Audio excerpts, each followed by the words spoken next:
रात का समय था दोस्तों। एकदम कीड़ों की आवाज से गूंज रही थी और आसमान एकदम खुला खुला सा, बादल गरज रहे थे।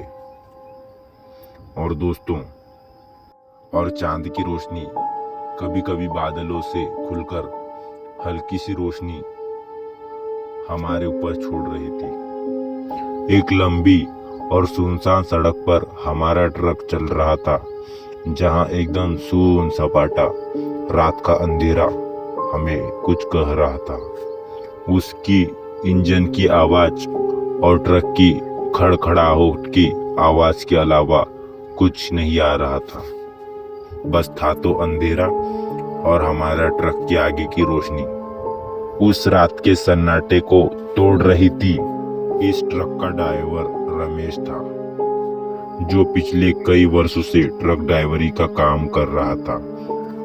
लेकिन इस बार कुछ अजीब था जो उसके साथ होने वाला था।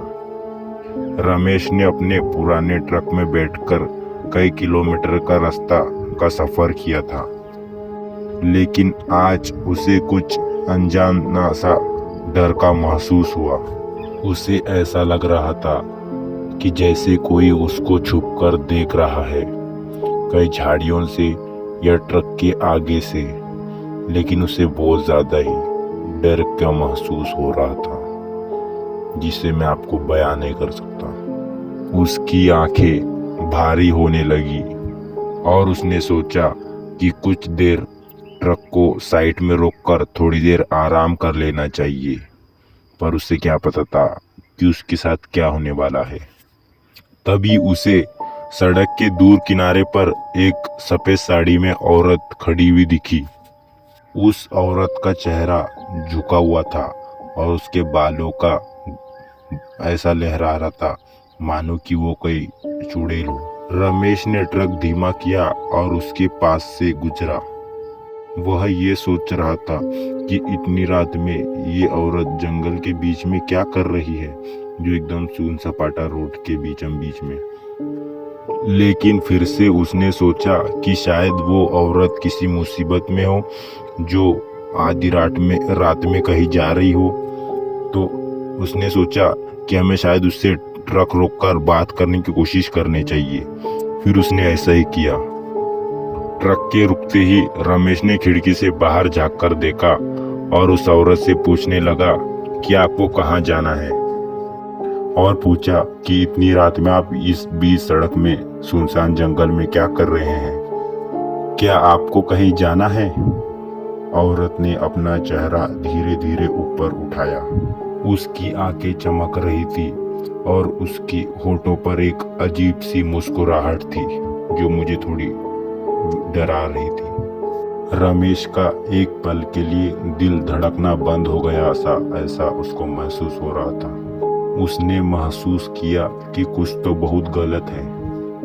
वो औरत बिना कुछ कहे धीरे धीरे ट्रक की ओर बढ़ने लगी। रमेश का शरीर ठंडा पड़ गया था एकदम, और उसे लगा कि उसके पैर एकदम कहीं जम से गए हैं। वह कुछ बोलना चाहता था, लेकिन उसके मुंह से ना कुछ आवाज निकल रही थी, ना कुछ।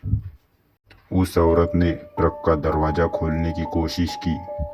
रमेश ने हिम्मत जुटाकर तुरंत ट्रक का दरवाजा बंद किया और इंजन को तेजी से चालू किया और ट्रक को तेजी से आगे बढ़ाने लगा।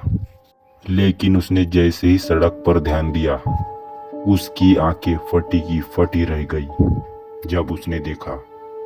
अब वह औरत सड़क के एकदम बीचम बीच में खड़ी थी, जो बहुत ज्यादा डरावनी लग रही थी, और वह ट्रक उसकी ओर तेजी से बढ़ रहा था। रमेश ने बहुत जम के ब्रेक मारा, लेकिन ट्रक रुका नहीं। एक जोरदार आवाज के साथ वो ट्रक उस औरत के साथ टकरा गई। रमेश ने एकदम घबरा कर बाहर देखा, लेकिन वहां पर कोई भी नहीं था। रमेश ने ट्रक रोकने के बाद कुछ देर फिर से ट्रक चलाना शुरू किया, लेकिन उसे अब ऐसा लग रहा था कि उसके अलावा ट्रक में कोई और भी है। उसने पीछे मुड़कर देखा तो उसकी रूह कब गई। वह औरत उसके पीछे वाले सीट पर बैठी थी। उसकी आंखें रमेश के आंखें में गड़ी थी। वह हल्की सी मुस्कुरा रही थी। रमेश का दिमाग अब काम करना बंद कर चुका था। उसने ट्रक से छलांग लगा दिया और ट्रक से बाहर जा गिरा और जैसे तैसे वो उठा और पागलों की तरह जंगल की ओर भागना स्टार्ट किया। उसके पीछे से वही औरत की हंसी गूंज रही थी जो पूरे जंगल की ओर से आ रही थी। वह भागता रहा कि बिना ये सोचे कि वह औरत कहाँ है। कई दिनों के बाद एक और ट्रक ड्राइवर ने रमेश का ट्रक जंगल के किनारे खड़ा पाया, लेकिन रमेश का कोई पता नहीं। कहते हैं कि अब भी रमेश उस जंगल में भटक रहा है और जो भी उस रास्ते से गुजरता है उसे वह औरत जरूर दिखाई देती है।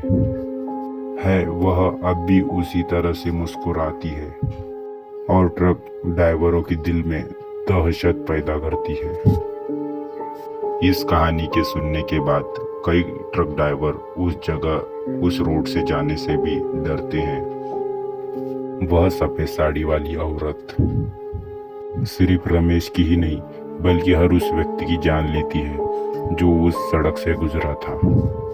बल्कि रमेश की ही नहीं, इस रास्ते से जो भी गुजरा है उसकी अब तक कहानी बन चुकी है। तो बस तो दोस्तों आज के लिए बस इतना ही। वीडियो आपको पसंद आया तो वीडियो को जरूर से लाइक करके चैनल को सब्सक्राइब कर लेना ताकि मैं कोई भी वीडियो डालूं उसका नोटिफिकेशन आपके पास आए और आप उस भयानक कहानी को सुन सको। तो गाइस वीडियो बहुत ज़्यादा मेहनत लगी है बनाने में, तो प्लीज़ आप इस वीडियो में मुझे पता है कि आप लोग बहुत सपोर्ट करेंगे। तो मिलेगी नेक्स्ट स्टोरी देख लिए, तब तक के लिए बाय बाय। और हाँ, कमेंट करके ज़रूर बताना कि आपको ये स्टोरी कैसा लगा और नेक्स्ट स्टोरी आपको किस पे चाहिए आप मुझे बता देना ताकि मैं आपके लिए बना सकूँ एक और हॉरर स्टोरी।